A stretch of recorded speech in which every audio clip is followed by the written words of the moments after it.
Hojii misooma koriidarii magaalaa Adaamaa karaa faayidaa jiraattota giddugala godhateen ammayyummaa fi miidhagina magaalattii dabaluuf of eeggannoo fi ariitiin hojjetamaa jiraachuu kantiibaan magaalattii obbo Haayiluu Jaldee himan. Jilli kantiibaa magaalaa Adaamaa obbo Haayiluu Jaldeen durfamu misooma qarqara daandii halkaniif guyyaa hojjetamaa jiru daawwataniiru. Magaalonni keenya jireenya mijataa akka ta'anii fi gama hundaan ammayyaanii tajaajila gaarii uummataaf kennuu danda'uun giddugala daldalaa, turizimii, saayinsii fi teekinooloojii, ogummaa, oomishtummaa fi kanneen biroo akka ta'aniif mootummaan xiyyeeffannaa kenne hojjechaa jira. Bu'uuruma kana magaalli Adaamaa magaalaa waan hunda hammachuun ammayyoomte qabaachuuf jiraattota isheef jireenyaaf mijooftuu gochuuf misoomni qarqara daandii iddoo olaanaa qabaachuu ragaaleen jiran ni mul'isu. Kantiibaan bulchiinsa magaalaa Adaamaa obbo Haayiluu Jaldee EBS'if yaada kennaniin akka jedhanitti hojii misooma qarqara daandii daangaa dafanii kabachiisuu irraa jalqabee pilaanii isa xumuraa eeganii hojjechuutiin dafanii hojii keessa akka hin galle ibsuun yeroo ammaa waan hundi mijaa'ee halkaniif guyyaa hojjechaa jirra jiran. Hojii misooma koriidarii marsaa tokkoffaa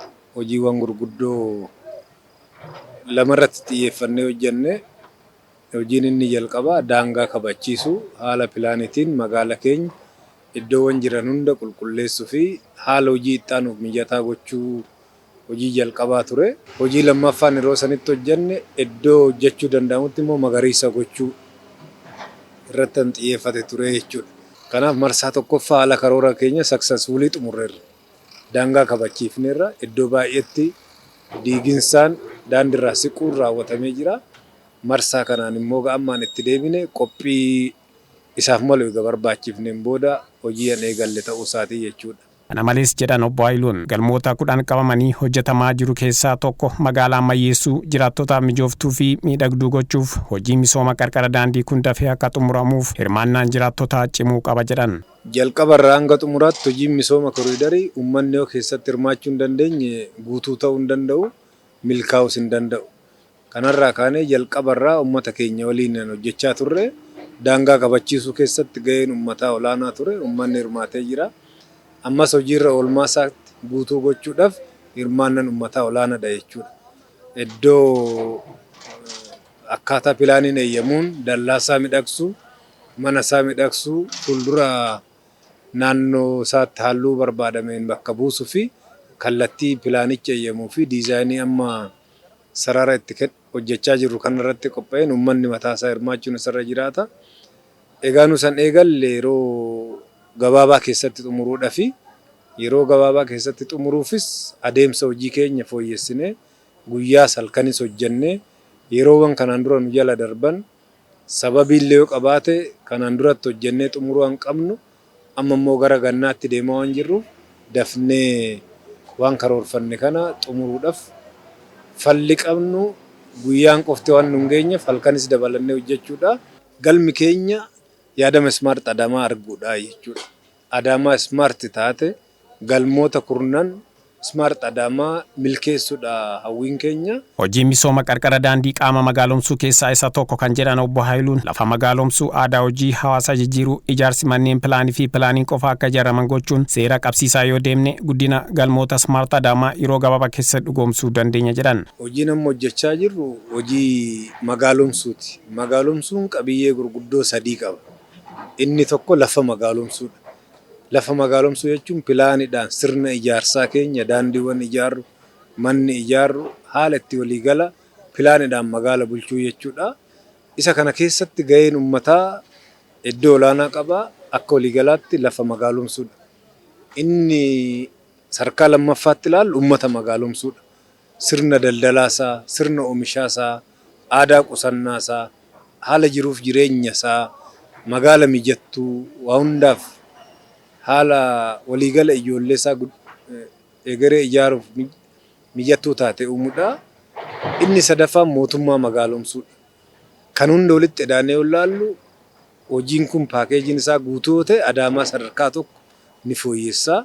Hojii raawwachiisaan olaanaa Enterpiraayizii Adaamaa Investment Group obbo Buzunaa Girmaa akka jedhanitti misoomni qarqara daandii guddina magaalaa tokkootiif bu'uura ta'uu ibsuun piroojeektii adda addaa magaalicha keessatti abbummaan fudhatanii koriidarii dabalatee karaa qulqullina ariitii fi baay'ina qabuun halkaniif guyyaa hojjechaa jiraachuu ibsan. Egaa istiraateejiin ijaarsa tokko hojii ijaarsa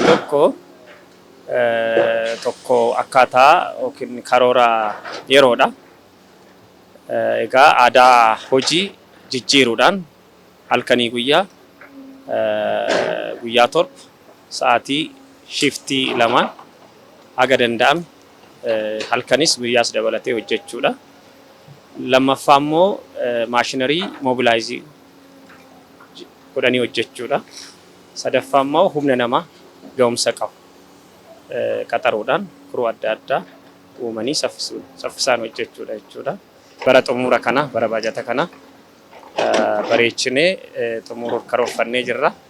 Cimnaanis itti deemaa jirra jechuudha akkuma argitan.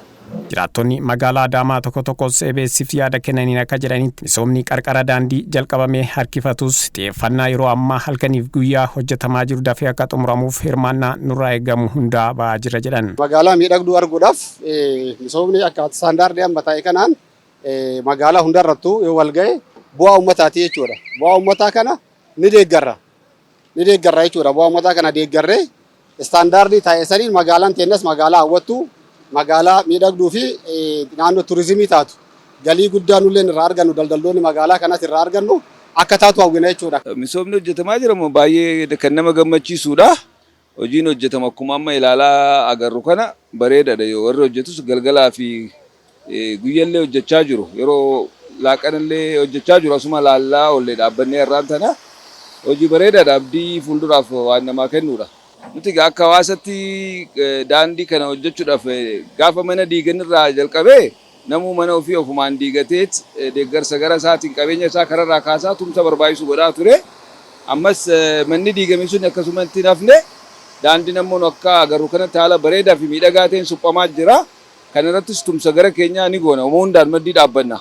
Caasaaleen nageenya bulchiinsa magaalaa Adaamaa tokko tokkos akka jedhanitti misoomni qarqara daandii magaalichaa keessatti hojjetaman halkanii fi guyyaa hirmaachuu fi eeguu keessatti qooda keenya ba'aa jira jedhan. Darajjii Almaadiin jedhama. Itti gaafatamaa bulchiinsaaf nageenya kutaa magaalaa Bokkuu Shananii. Hojii kana karaa adda ta'eedhaan magaalaa kana karaa pilaanii isaa eeggateen akka inni hoogganamuudhaa fi bulchiinsi magaalaa Adaamaa sa'aatii 24 guutuu hojii misooma koriidaraa kana hojjechuudhaaf murteesse.